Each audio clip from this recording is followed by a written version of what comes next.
Flávia, hoje é dia do sexo, não é isso? E foi criado, como a gente disse, esse dia por uma marca de preservativos, então vamos falar de sexo seguro, né? A camisinha tem que entrar, sem trocadilho, nessa conversa. Mas tem que ser colocada na conversa, verdade, não é isso, verdade.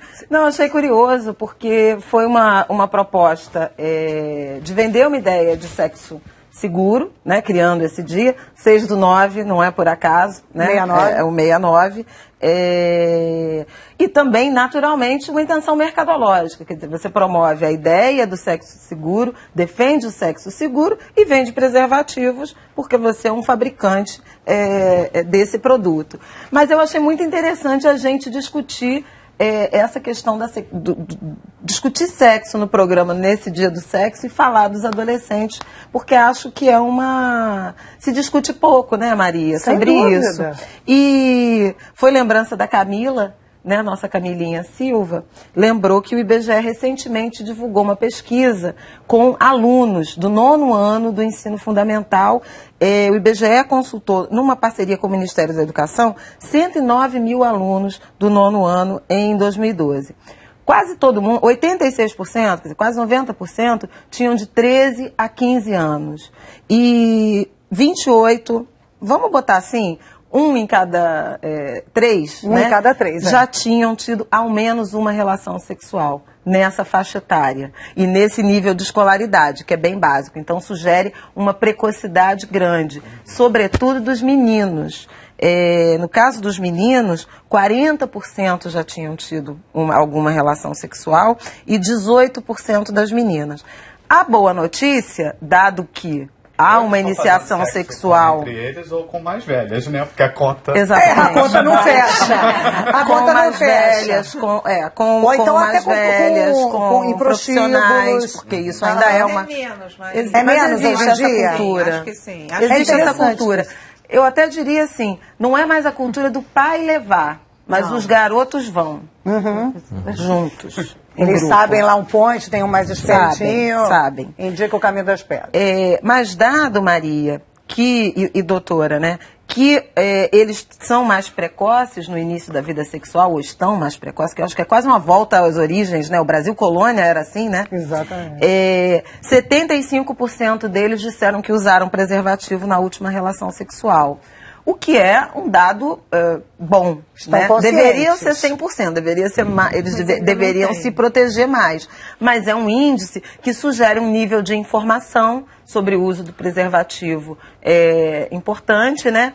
E só para complementar, o IBGE investigou pesquisas semelhantes internacionais. Na Europa, 27% dos adolescentes de 15 anos já tinham vida sexual. Então está alinhado, Tá alinhado. com a realidade brasileira. E na Venezuela, 27% dos meninos e 4% das meninas do 7º ao 9º ano, quer dizer, a partir de 12 anos de idade, já tinham vida sexual. Quase desse estoque, mais de metade, cerca de metade, perdeu a virgindade aos 12 anos de idade. Então, é uma precocidade mundial, né? É um fenômeno e muito relacionado também, que eu acho que é isso que você quer comentar, a questão da renda. Menor o nível de renda, maior a precocidade. Talvez por falta de informação e outras questões aí de posição na família, de ganhar status familiar. A doutora tem a gente falou sobre isso antes e ela tem um dado sobre uma pesquisa em comunidades populares aqui do Rio. Diga. A gente fez uma pesquisa no ano 2000 na Mangueira. Até 18 anos, 52% das meninas já tinham tido filho. E até 14 anos, 8% das meninas já tinham tido filho. Não é início de vida sexual, é filho. Filho. Porque isso é uma estruturação social em que ela ascende, ela passa a ter o espaço dela, o barraco dela, com o macho que a mantém e ela atingiu o topo da vida social dela. Vira um clã, né? Começa a construir o próprio clã. É complicado porque é muito diferente do que a gente deseja para os nossos filhos. Por isso essa questão da precocidade, que na verdade sempre foi A Julieta, do Shakespeare, do Romeu, tinha 13 anos, ia fazer 13 anos. Então, sempre foi, a menina menstrua, já era para casar.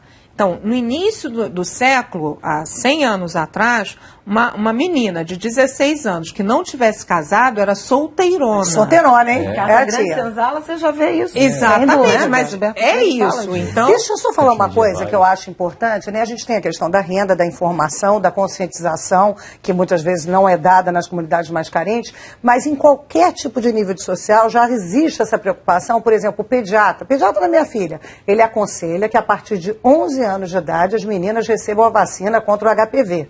Então ele tira até em certa parte a responsabilidade dos mães, porque tem muita mãe que fala assim, não, mas a minha filha não vai ter relações. A idade preconizada para prevenir. Da Organização Mundial de Saúde, Isso. inclusive, porque HPV é seríssimo, pode provocar um câncer de colo de útero, e às vezes os pais, porque sempre pensam que com meu filho não, né?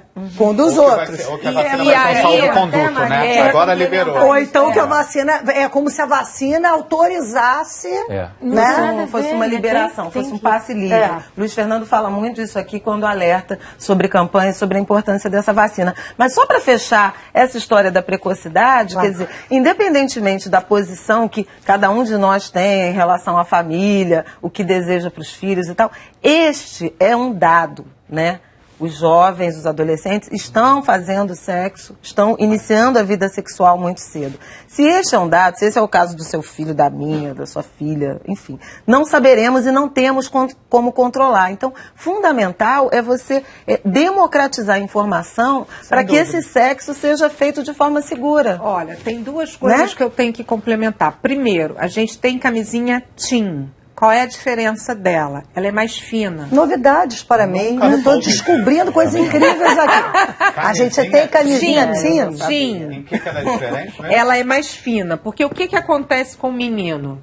Presta atenção. Primeira coisa que cresce no menino, bolsa escrotal. É verdade. Aí o menino fica desesperado, porque ele está querendo que o pênis cresça, porque o problema é a medição do pênis. No banheiro com os amiguinhos. Exatamente. Aí, problema que em vez do pênis crescer, ainda diminuiu, porque ele olha de cima, a bolsa está crescendo, então isso é o primeiro que cresce.